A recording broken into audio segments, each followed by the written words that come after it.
الثانوية العامة. الوصايا الأخيرة قبل دخول الامتحان: خليك واثق من نفسك جدا، اوعى تخاف، اوعى تتوتر، سيبها على ربنا.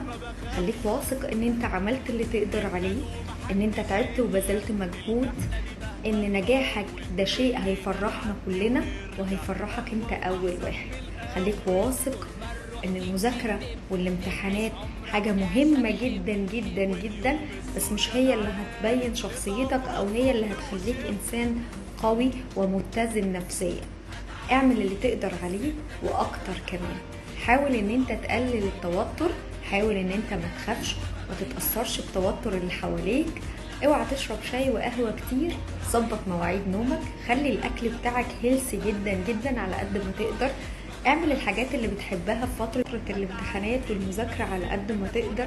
حاول ان انت تكلم الناس وتقرب من الناس اللي انت بتحبهم وبتثق فيهم وبتستمد منهم الطاقة الإيجابية. ابعد عن اي حد بيوترك، ابعد عن اي كلام سلبي، ابعد عن اي حد بيوصلك سلبيات او بيوصل لك طاقة سلبية او بيوصل لك توتر وقلق.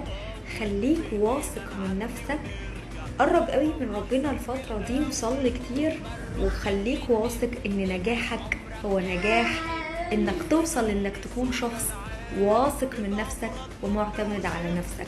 منتظرة كل اسئلتكم واستفساراتكم على الصفحة، ومن نجاح لنجاح واثقة فيكم يا ابطال الثانوية العامة.